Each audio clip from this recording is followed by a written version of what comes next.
Kita beralih ke sorotan lain, Saudara. Gelar perkara ijazah Jokowi kini tinggal menunggu kesimpulan oleh Barreskrim Polri.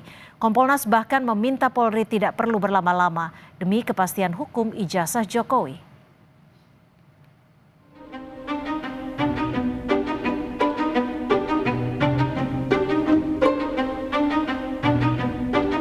Pelaksanaan gelar perkara khusus ijazah Presiden ke-7 Jokowi dinilai Kompolnas dilakukan Barreskrim cukup rinci dan kredibel. Kompolnas bahkan mengakui sejumlah kejanggalan yang diributkan dalam ijazah Jokowi juga mendapat penjelasan yang baik oleh perwakilan dari UGM. Punyanya Pak Jokowi dengan pembandingnya masing-masing 19-20 item. Dicekin semua, dengan apa yang dicek, salah satu yang paling penting adalah karakter dari kertas. Ya, karakter dari stempel dan sebagainya. Karena itu memang benda fisik ya yang mereka pegang dan sebagainya. Sehingga dalam konteks seperti itu, ya sebagai satu proses metodologi, sebagai satu proses kerja-kerja penegakan hukum, kami mendapatkan gambaran yang kredibel. Termasuk juga ada perbedaan tata letak huruf di dalam ijazah. Nah, kami juga nanya tadi, ini gimana kok Anda dalam satu dokumen, ada beberapa dokumen tata letak hurufnya kok berbeda.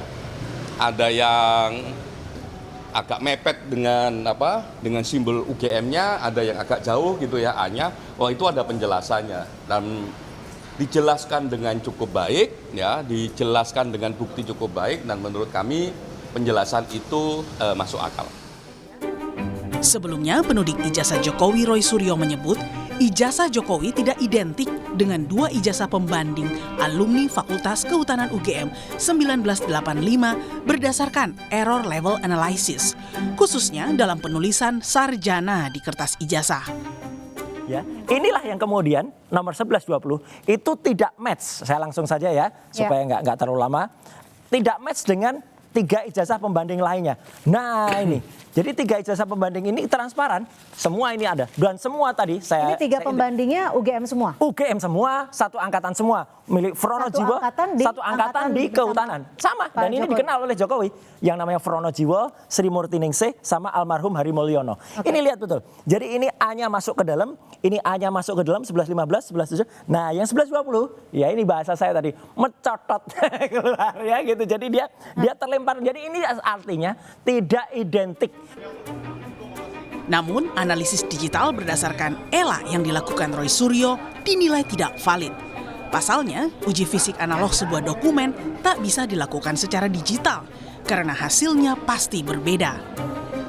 Jadi, apa yang dilakukan oleh analisis yang dilakukan oleh ahli dari pihak penuduh gitu ya, itu sama sekali tidak berdasar. Misalnya ELA, ya, apa itu ELA? Error level analysis itu hanya bisa digunakan untuk mendeteksi tempering di file-file digital, ya, bukan ijazah fisik.